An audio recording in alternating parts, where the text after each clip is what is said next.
Assalamualaikum warahmatullahi wabarakatuh. Alhamdulillah wassalatu wassalamu ala Rasulillah wa ala alihi wa man wala syada la ilaha illallah syada Muhammadan abduhu wa rasuluh. Kita bertemu dalam majlis ayah pemimpin masuk syurga sekeluarga pada hari ini pada Ramadan yang ke-18.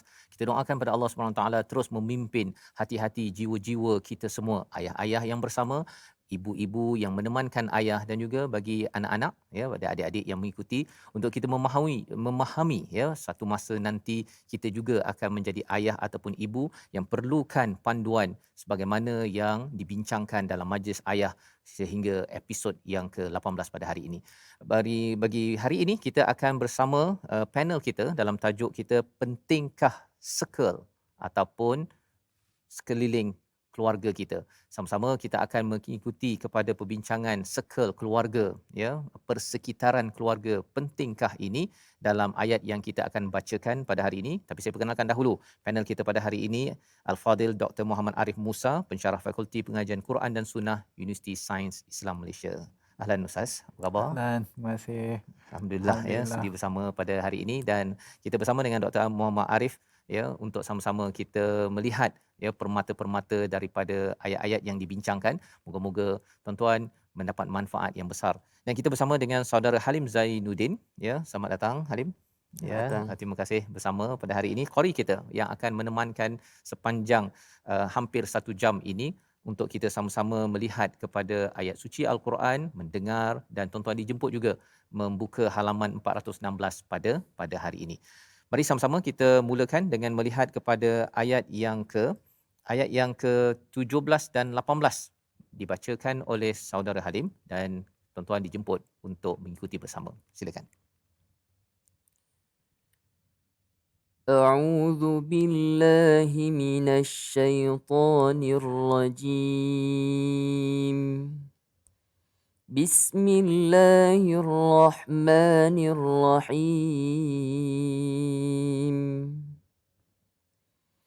فلا تعلم نفس ما أخفي لهم من قرة أعين جزاء بما كانوا يعملون.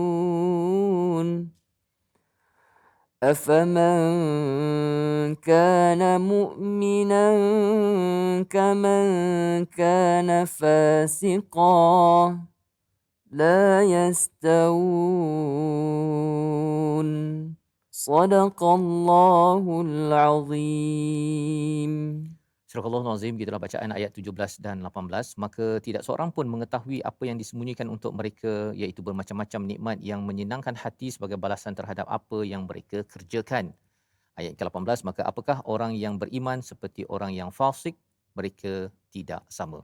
Inilah ayat yang ingin kita sama-sama beri perhatian. Ayat yang ke-18 hadir selepas ayat yang ke-17 menerangkan tentang sifat mereka yang tidak selesa tidur malam ya, tidak hanya panjang tidurnya kerana memikirkan tentang nasib di akhirat nanti. Ini adalah satu tahap yang tinggi. Namun sebelum kita pergi lebih jauh tentang ayat 18 ini, mari sama-sama kita berkongsi rasa seorang ayah pada hari ini untuk sama-sama kita kongsikan perasaannya. Kita saksikan video paparan.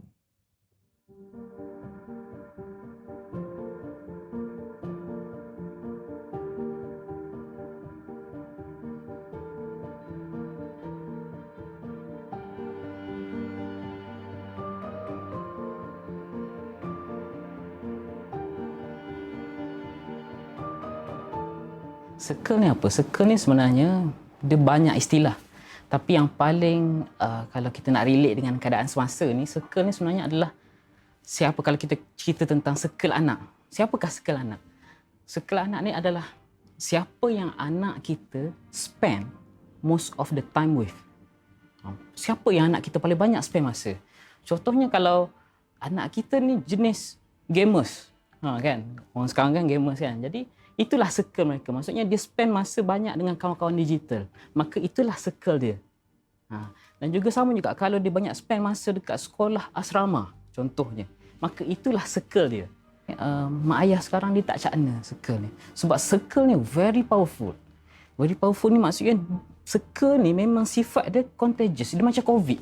Circle ni bila kita duduk sekali, makan sekali, kita main sekali, akhirnya tanpa sedar, contohnya kalau circle tu adalah circle yang penuh kebaikan, maka kebaikan itu yang akan menular, berjangkit pada kita yang berada di sekeliling circle tersebut.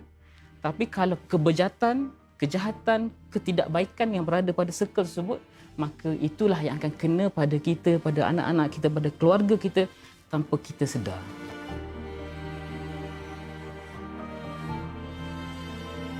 Kita kena tahu, antara tanggungjawab seorang ayah yang tak ramai tahu adalah memilih kejiranan yang baik. Bila saya tahu tanggungjawab seorang ayah adalah memilih kejiranan yang baik. Sebab apa? Kejiranan itu sebenarnya adalah circle kepada isteri saya, anak-anak saya. Jadi saya memang pengalaman sendirilah peribadi banyak berpindah daripada Besut ke Johor, ke Bangi, macam-macam tempat hanya untuk mencari neighborhood yang baik untuk anak dan isteri saya. Dan alhamdulillah akhirnya jumpa di Melaka ni satu circle yang mana kejiranan yang sangat baik, yang sama fikirnya, sama hatinya untuk kebaikan. Kalau tak dapat pilih, memang dah kita rasa susah dah nak keluar daripada kejiranan tersebut, maka create lah circle pada anak kita. Circle ni tak semestinya manusia, kadang-kadang dia boleh jadi sebanyak apakah yang anak kita setiap hari ni interact banyak. Contoh, kalau dia banyak tengok YouTube, kita pilih kandungan-kandungan YouTube yang baik.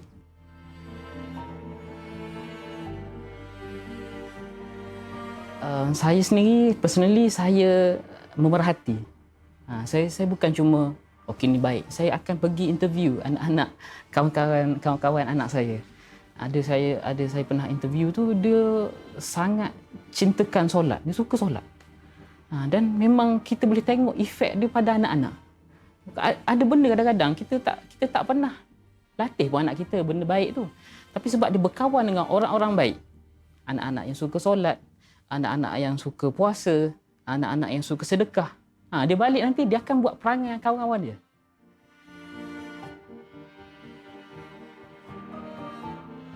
Kita ayah lah ataupun penjaga kepada anak ni, dia kena pilih circle anak dia. Kadang-kadang kita pun susah nak jaga kan. Tapi kita maksudnya kita kena pilih tu sebelum dia masuk circle tu. Contoh, pilih sekolah dia. Pergi interview cikgu dia, pergi interview kawan-kawan dia dulu sebelum masuk. Ataupun kita tengok sejarah sekolah tu macam mana. Ataupun kalau anak kita masuk asrama penuh, tengok dulu tempat tu. Tu adalah kewajipan kita. Tak ramai mak ayah buat sekarang adalah dia kena carikan PIC ataupun person in charge untuk jaga anak dia sebenarnya. Dia tak boleh lepas itu macam pandai-pandai kau hidup, tak boleh. Cari tahu, kena cari siapa person in charge yang akan tolong tengokkan anak kita. So contoh, ustaz kat situ ke, ataupun kalau dia ada abang pergi sekali, abang dia ke, ataupun siapa-siapa yang kita percaya. Jangan yang kita tak percaya, yang kita tahu akhlak, budi dia, kebaikan dia, dia punya karakter dia macam mana, untuk jadi PIC, person in charge. Terutamanya anak perempuan. Anak lelaki ni mungkin dia tak begitu crucial, tapi pada anak perempuan ni sangat perlukan wali. Dia dalam Islam ni sama ada PIC tu orang, maksudnya ada hubungan darah ataupun kawan-kawan wanita yang mana kita percaya dia. Memang kita tahu akhlak dia, kebaikan dia. So apa sekalipun yang kita dah belajar, kita dah usaha buat semua, akhir sekali adalah kita kena serahkan balik, kena doa balik, minta Allah bantulah.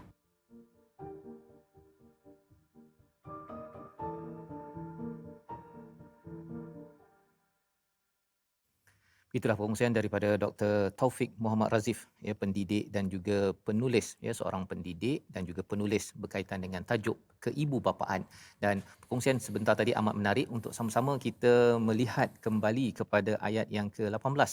Bila Allah menyatakan afaman kana mu'minan kaman kana fasiqa la yastawun. Bersama dengan Dr. Arif Musa pada hari ini untuk menjelaskan ayat ini, Doktor, berkaitan dengan apa yang telah dikongsikan oleh Dr. Taufik sebentar tadi. Silakan. Okay. Alhamdulillah, wassalatu wassalamu ala Rasulillah wa ala alihi wa sahbihi wa mawalah. Assalamualaikum warahmatullahi wabarakatuh. Assalamualaikum. Terima kasih Ustaz Fazrul kerana menjemput sekali lagi. Dan juga terima kasih atas soalan yang begitu baik Ya. Di mana kita sekarang cuba untuk mengkaitkan ayat yang ke-18. Ya. Allah Subhanahu wa taala berfirman, "Afaman kana mu'minan kaman kana fasiqa la yastawun." Ha? Dan terjemahannya adalah, apakah orang yang beriman sama seperti orang yang fasik? Maka sekali-kali mereka itu tidak sama. Ayat ini menegaskan, tuan-tuan, bahawa orang beriman ni dan orang yang fasik adalah sangat berbeza. Kita tidak boleh samakan kedua-dua ini kerana mereka sendiri dipisahkan oleh Allah Subhanahu wa taala. Kerana seseorang itu yang beriman, dia berada di atas jalan yang insya-Allah menuju ke syurga. Dia berada di atas akidah yang suci. Dia berada di atas satu ajaran ataupun amalan yang diturunkan oleh Allah Subhanahu wa taala, diajar oleh baginda Rasulullah sallallahu alaihi wasallam. Orang yang beriman adalah orang yang menerima apa yang diturunkan oleh Allah Subhanahu wa taala sebulatnya. Kita terima segala-galanya. Adapun orang yang fasik, orang yang kafir, mereka adalah orang yang menolak apa yang disampaikan oleh baginda Rasulullah sallallahu alaihi wasallam. Semestinya kedua-dua ini tidak akan sama. Yang orang yang fasik dan orang yang kafir, mereka sedang berada di atas, lebih-lebih lagi orang yang kafir, mereka sedang berada di atas satu jalan yang akan membawa mereka ke neraka Allah Subhanahu wa taala. Mereka beramal dengan amalan yang tidak diredai oleh Allah Subhanahu wa taala, lebih-lebih lagi amalan syirik. Kerana amalan syirik itu adalah satu amalan yang seperti yang disebutkan oleh Allah Subhanahu wa taala, la zulmun azim, satu kezaliman yang sangat-sangat besar. Jadi apakah sama mereka yang akan pergi ke arah jalan kesejahteraan sama seperti mereka yang nak pergi ke jalan kebinasaan? Semestinya berbeza. Jadi dari segi zatnya itu sendiri berbeza. Dari segi pandangan Allah Subhanahu wa taala terhadap mereka adalah berbeza. Ya. Satu mengundang rahmat, satu mengundang azab. Betul? Jadi dari segi diri mereka itu berbeza, apatah lagi impak yang mereka lahirkan terhadap orang lain. Kesan mereka terhadap orang yang lain semestinya berbeza. Ya. Jadi bila mana kita hendak menarik konteks ayat ini, kita nak tarik ayat ini ke dalam konteks circle yang sedang kita bincangkan, maka semestinya sebagai seorang yang beriman, sebagai seorang yang inginkan kebaikan untuk anaknya, maka perlulah kita tekankan agar anak kita itu berkahwin pun ya juga. Tapi sebelum berkahwin tu berkawan dulu. Hendaklah kita memilih untuk anak kita berkawan dengan orang-orang yang beriman. Kerana tidak sama. Orang yang beriman itu akan membawa anak kita insya-Allah ke jalan yang baik. Adapun kalau orang yang anak kita itu circle dia ada di kalangan qurana isu, ataupun apa yang disebutkan sebagai kawan-kawan yang buruk, maka itu akan membawa dia ke jalan yang fasik, jalan maksiat. Ya, mungkin kalau saya boleh teruskan Ustaz. Ya. Boleh? Maksudnya Ustaz, bila Ustaz menyatakan bahawa anak ini perlu dijaga, ya, environment ataupun circle-nya tadi, persekitarannya tadi, mungkin bercakap tentang kumpulan mukmin dan juga fasik ini. Kalau kita lihat Nabi Muhammad sallallahu alaihi wasallam ini mukmin, kan, sahabat-sahabat mukmin, dan ada orang fasik kufur ini, Nabi berinteraksi dengan mereka. Berinteraksi dengan mereka. Jadi adalah logik, ada setengah yang menyatakan kalau kita bersama dengan kawan-kawan baik-baik saja, kan, bila lagi kita nak menyampaikan kebaikan kepada kawan-kawan yang perlukan bantuan kalau kita tak bercampur dengan mereka. Jadi rasional seorang ayah ibu memberi peluang anak ini bergaul dengan kumpulan basikal, contohnya, kan, pasal tak ada orang nak bersama dengan mereka. Jadi adakah itu okey ataupun tidak bersesuaian dengan panduan daripada Al-Quran, terutama dalam ayat yang kita bincangkan sekarang, Ustaz? Okey, menarik ya Ustaz. Nabi SAW, baginda sendiri terjun dalam kalangan orang-orang Arab yang pada ketika itu kufur dan jahil lah. Okay. Itu kita kena membezakan antara tugas seorang pendakwah dan juga berkawan. Ya. Tugas seorang pendakwah ni memang perlu terjun ke dalam lembah-lembah begini untuk nak membawa kebaikan. Kan, untuk kita nak menarik mereka daripada yukhrijuhum minadh-dhulumat ila nur, mengeluarkan mereka daripada kegelapan kepada cahaya. Tetapi bila kita berkawan, kita perlu ingat Nabi SAW menyebut ar-rajulu ala dini khalilih falyanzur ahadukum man yukhalil. Yang mana seseorang lelaki itu dia akan berada atas agama kawan dia itu. Sahabat dia, sahabat baik dia. Kan? Maka kamu hendaklah melihat siapa sebenarnya yang kamu bersahabat. Jadi itu panduan daripada Nabi SAW bahawa kita ni akan affected, akan terikut dengan siapa yang kita suka. Sebab tu almar'u ma'aman ahab. Seseorang itu akan berada bersama dengan orang yang dia suka. Kan dia sayang. Jadi kalaulah rakan kita itu adalah baik, maka insya-Allah rakan kita itu akan membawa kita kepada kebaikan. Sebab tu Nabi SAW tekankan tentang perkara ini. Ya Ustaz? Ya, menarik bila doktor menyatakan tentang kena bezakan dahulu ketika menyampaikan dakwah dan juga ketika berkawan, Ustaz ya. Dan bercakap tentang berdakwah dan berkawan ini, katakan seorang ayah ini berkata bahawa kamu berkawan ya, dan bilakah masanya, itu yang pertanyaannya, bilakah masanya si anak ini diajarkan untuk berdakwah kepada kawannya. Pasal kadang-kadang pasal atas dasar berdakwah, dia masuk dengan geng rempit contohnya. Rupa-rupanya dia bukan berdakwah, dia berkawan. Kat mana dia punya pembeza ni Ustaz untuk kita memahami bila anak itu boleh diceburkan dalam dakwah dan bila anak itu kamu tak kuat lagi sebenarnya, kamu pergilah cari kawan dulu, kuatkan dulu diri kamu. Sila Ustaz. Okey. Wallahu a'lam. Bila kita ni nak menerjunkan diri kita di dalam bidang dakwah, benda pertama yang perlu kita ada adalah ilmu. Ya, kalau kita terjun dalam bidang dakwah tanpa ilmu yang mencukupi, ditakuti kita hanyut bersama-sama. Kan? Kita pergi katakanlah kita berbincang dengan orang yang bukan Islam tentang agama Islam. Kan? Contoh kita nak berdakwah tapi kita tidak ada ilmu. Kena orang tu kilas sikit, bagi hujah yang mengelirukan sikit, akhirnya kita pun hanyut bersama-sama dengan dia. Jadi sebenarnya ilmu itu sangat penting. Ya. Jadi saya rasa dalam keadaan kita mendidik anak kita, belum masanya untuk kita menerjunkan dia dalam bidang dakwah. Ini adalah tahap kita mentarbiah dia. Kita membentuk peribadi dia, membentuk perilaku dia supaya dia menjadi seorang yang bersedia. Dari segi ilmu dia, dari segi pendiriannya, dari segi akhlaknya dia bersedia. Bila dia dah bersedia, dia sendiri akan terjun ke sana dan cuba untuk membawa orang lain, al-amru bil ma'ruf wan nahyu 'anil munkar, membawa orang lain keluar daripada apa-apa kancah kebinasaan yang sedang mereka duduk di dalamnya. Jadi pendek kata, tugas kita sebagai seorang ayah ya adalah perlu kita melihat anak kita ni, macam yang disebutkan oleh Dr. Taufik tadi, sangat penting bahawa kita perlu melihat circle anak kita. Lihat siapakah yang mereka berkawan, kerana keadaan sekeliling itu yang akan memberi kesan kepada anak-anak kita. Ya, jadi lihat saja kepada kisah seorang lelaki dari yang bunuh 99 orang dan akhirnya dia membunuh orang yang ke-100. Betul tak? Betul. Orang yang terakhir yang dia berjumpa, iaitu orang alim tersebut, memberi nasihat agar dia berpindah daripada tempat yang dia sedang duduk ke tempat yang lain. Kenapa? Kerana keadaan dia pada masa di dalam tu membuatkan dia rasa nak membunuh orang. Kan? Tak tahulah apa dendam yang dia ada ke, kita tak tahu kisah dia secara spesifik lah. Tapi keadaan sekeliling tu membuatkan dia rasa membunuh orang.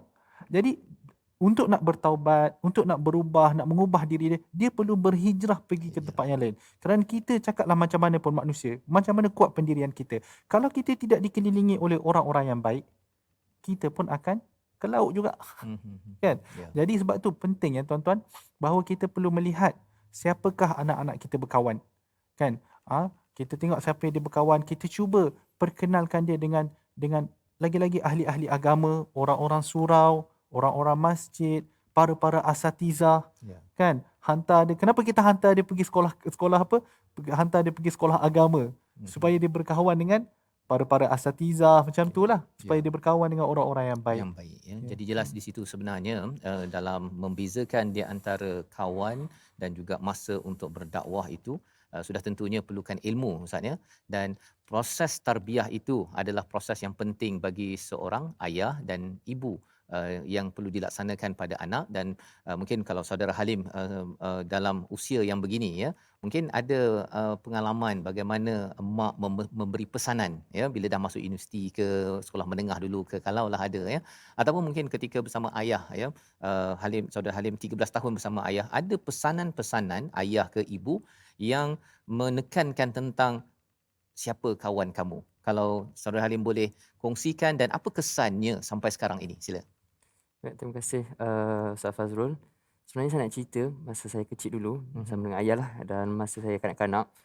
Ayah banyak tekankan dengan saya, memang betul ayah saya tekankan dengan siapa saya berkawan. Kawan. Dulu saya masa kecil, saya kirakan saya ni memang umur dalam 9 tahun, 10 tahun.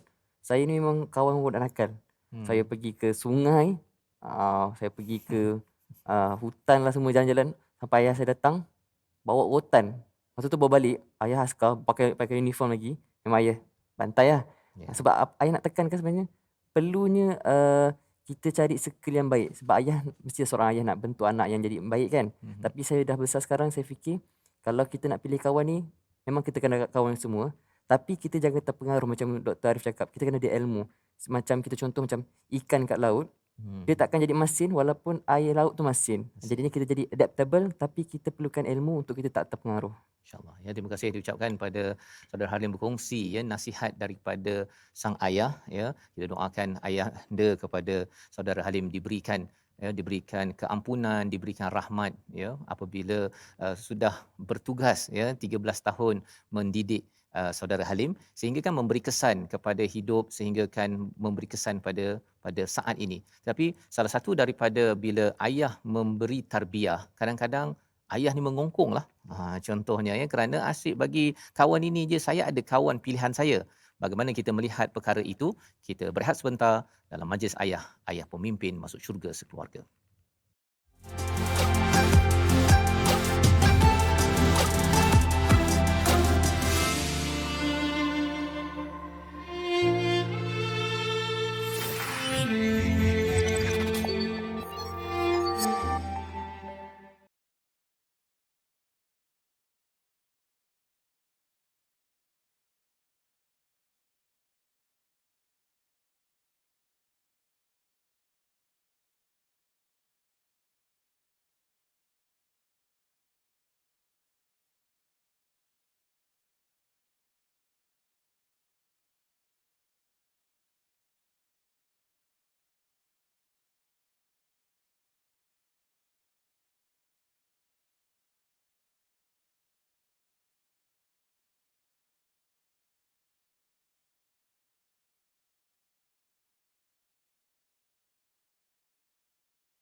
Kembali kita dalam majlis ayah pada hari ini, ayah pemimpin masuk syurga sekeluarga, dan kita dalam episod yang ke-18 ini melihat kepada ayat yang ke-18, pentingkah persekitaran, circle bagi ahli keluarga kita.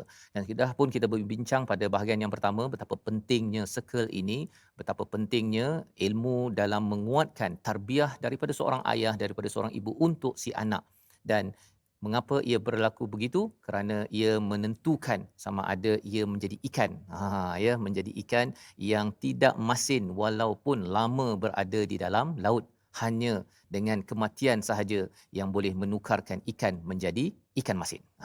Ini yang kita nak belajar bersama-sama pada hari ini dalam topik kita bersama dengan Dr. Muhammad Arif Musa. Dan sebentar tadi Doktor ya, kita sudah pun melihat kepada bagaimana kepentingan bersama dengan orang-orang baik, orang-orang beriman ini, kerana dua-dua ini tidak sama. Kita nak melihat kepada surah Al-Furqan, ayat yang ke-27 hingga 29, betapa pentingnya kawan dalam kehidupan. Kita baca dipimpin Al-Fadil Saudara Halim. Silakan.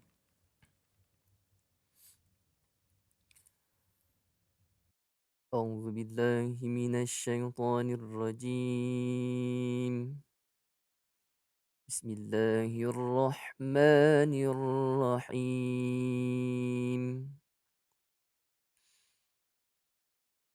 ويوم يعض الظالم على يديه يقول يا ليتني اتخذت مع الرسول سبيلا.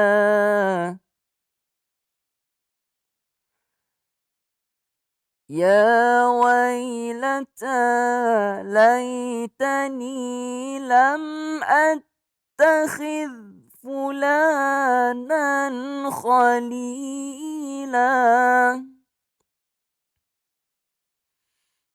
لقد أضلني عن الذكر بعد إذ جاءني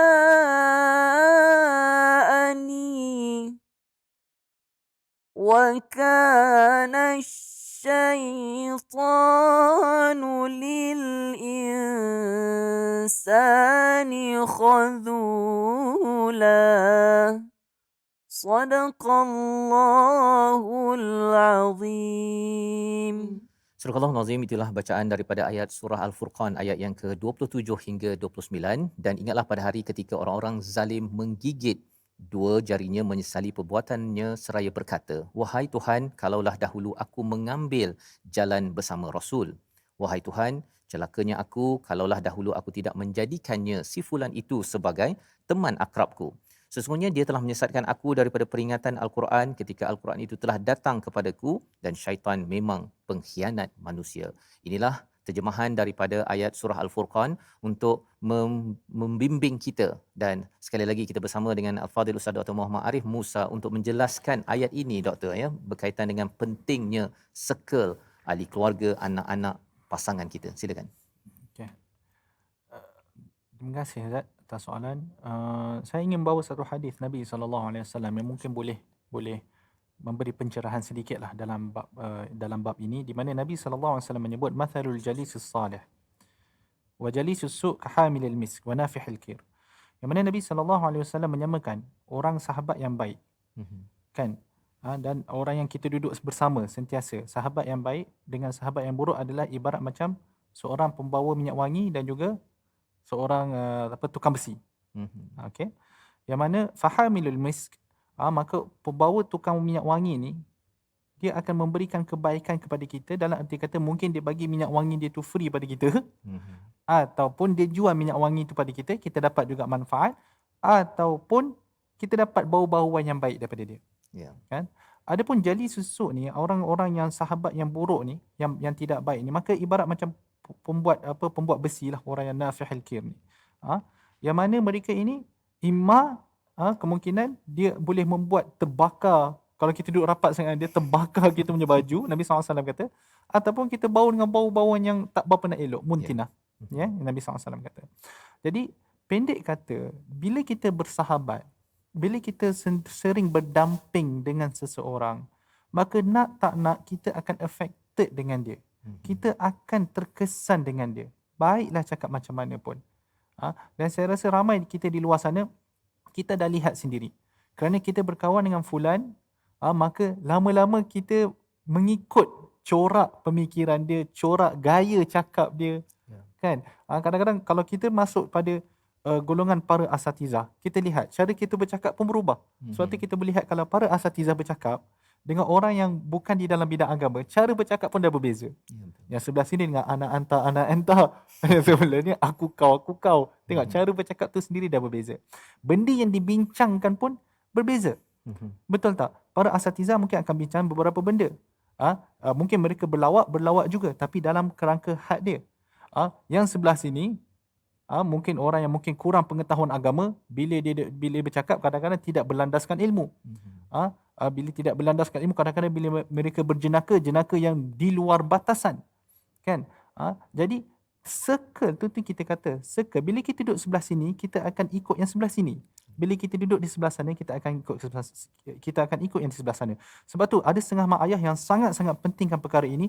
Bila mereka nak masukkan anak-anak mereka ke sekolah, mereka nak sekolah yang terbaik. Terbaik. Kan? Sebab tu ramai anak-anak yang bila ayah-ayah ni bila musim anak nak dapatkan selepas UPSR nak masuk sekolah menengah tu, memang cari sekolah yang terbaik lah, MRSM-nya dengan SBP-nya, macam-macam sekolah. Kan? Supaya apa? Kerana mak ayah ni mereka sedar, bila anak dia duduk di kalangan pelajar-pelajar cemerlang, insya-Allah anak dia akan cemerlang. Tapi kalaulah anak dia diletakkan di sekolah yang mungkin bukan dia rasa mungkin yang kurang baik, kemungkinan anak dia juga, cara pemikiran anak dia, cara akhlak dia, anak dia akan mengikut suasana di sekelilingnya. Okey. Walaupun kita nak berkata tentang circle, Ustaz. Okey, circle ni kadang-kadang kita katalah kita cuba untuk kontrol. Tapi cakaplah macam mana pun, Ustaz. Ayah kita ada tanggungjawab bukan sekadar untuk mentarbiah anak. Kan? Kita ada tanggungjawab untuk nak meletakkan nasi, makanan ke atas meja makan kita tu. Maksudnya kita kena cari rezeki. Kalau kita tidak bekerja, macam mana kita nak bagi nafkah? Itu antara pertanyaan yang sering berlaku, Ustaz ya. Satu ialah kita bukan boleh kontrol 24 jam. Itu kita bercakap tentang di rumah kan. Tapi satu lagi, ayah dah pilihkan sekolah yang terbaik ya, sekolah agama, ada diajarkan agama, sama ada sekolah tu ada nama agama ke tak ada, tapi ada elemen agama. Tapi rupanya dekat situ pula dia dapat perkara yang tak baik juga. Ya, jadi doktor macam mana mensikapi perkara ini, kerana kita tahu bahawa ayah memang ada banyak tanggungjawab dan setakat ini belum ada lagi kementerian ayah, doktor ya.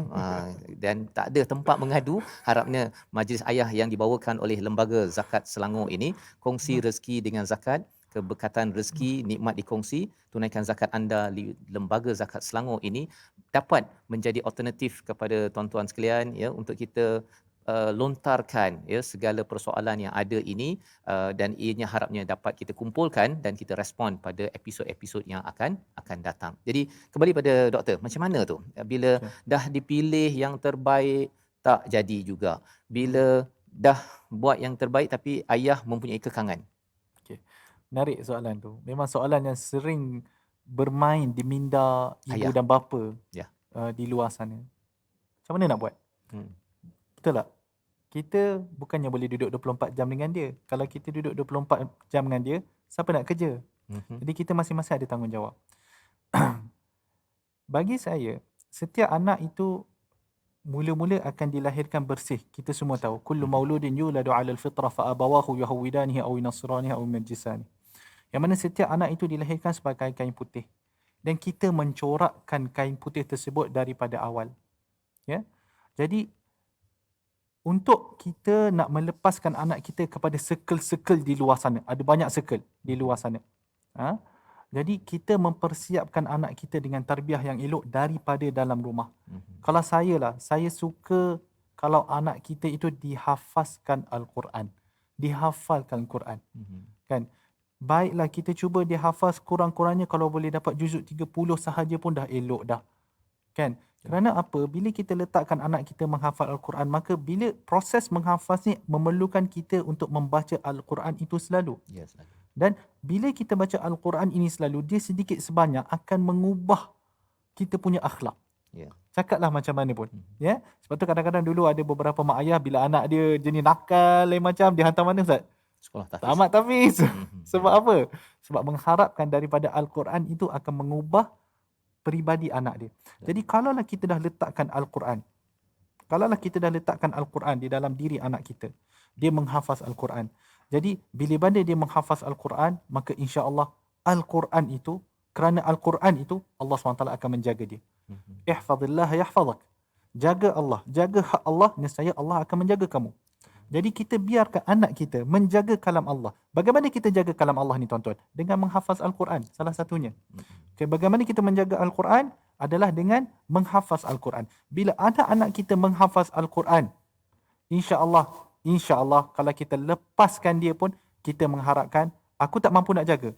Siapa yang aku nak serahkan? Nak serahkan pada siapa anak aku ni? Kita serahkan dia kepada Allah Subhanahu Wa Taala. Baik, terima kasih ucapkan pada Dr. Arif. Ini mesej kepada pendidik-pendidik di sekolah, walaupun ada agama, sekolah agama ataupun tidak, sebenarnya elemen Quran ini perlu dibina dan bagi rumah-rumah, maksudnya anak tak masuk lagi sekolah asrama ataupun tidak ke asrama, Quran itu perlu dibekalkan agar anak ini jaga Quran, dan sudah tentunya jika dia jaga Allah, Allah pasti akan jaga kepada anak kita. Ketika kita tidak mampu 24 jam menjaga anak, apatah lagi kalau dah keluar asrama, Ustaz ya, keluar asrama ataupun ada yang kata tak payah duduk asrama lah kan. Tapi bila universiti pergi asrama juga. Kalau tidak pergi universiti, ada ke yang tak pergi asrama? Ada juga, berulang-alik kan, dekat, cari universiti paling dekat, tapi suatu hari akan keluar juga. Dan apabila kita merujuk kepada plakat yang ada ini, ya, sebenarnya di dalam bahagian yang di tengah-tengah itu, perjuangan ayah masuk syurga sekeluarga, kita ada elemen akidah, ya, betapa pentingnya perjuangan ayah untuk menekankan tentang akidah dalam diri ayah, dalam diri anak, di mana kita tahu bahawa salah satunya tentang qada qadar Allah Subhanahu taala. Dalam usaha kita menjaga yang terbaik ini, kita bergantung pada Allah, dan kita tahu ada qada qadar, maksudnya ada ketentuan-ketentuan ujian yang melanda dalam hidup kita pun. Ada yang benda tak jadi, ada yang jadi, Ustaz ya, ada yang baik, ada yang tersilap.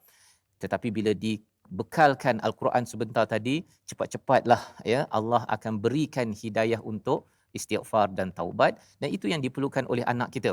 Ya, elemen-elemen yang ada di dalam Al-Quran ini berbanding dengan dia ingat mak. Ada yang mak ayah bila hantar asrama bagi gambar kan, bagi gambar, nanti kamu ingat ya, abah ni berkorban apa sebagainya, apa-apa kamu nak buat jahat ingat ayah. Kan, ada yang buat nasihat begitu kan. Apa pendapat doktor tentang perkara tersebut? Tentang apa? Pemberian gambar. Bagi gambar, nanti apa-apa kamu buat, ataupun ada lah cikgu yang kata kamu ingat mak ayah kamu yang kamu tinggalkan itu. Kan, ceramah motivasi lah ni, lepas tu dongeng anak tu kan. Macam mana nasihat begitu, ataupun bagaimana bila Ustaz cakap bekalkan dia dengan Al-Quran sebentar tadi? Okey. Jadi menjawab persoalan Ustaz, saya rasa tidak mudahlah untuk kita nak kata yang ni jadi, yang ni tak jadi. Kerana apa? Kerana setiap anak ini mempunyai corak peribadi dia yang tersendiri.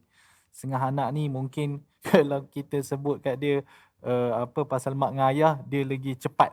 Lagi cepat. Cepat maksud dia lagi cepat mengambil pengajaran. Maksud dia memang tak nak buat sebab apa, memalukan mak ayah dia ke apa kan.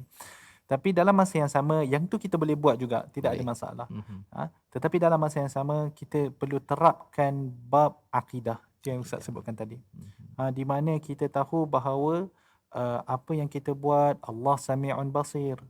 Betul tak? Allah Maha mendengar, Allah Maha melihat, malaikat raqib atid mencatat kan, apa yang kita buat pada hari ini akan ada kesannya di hari esok.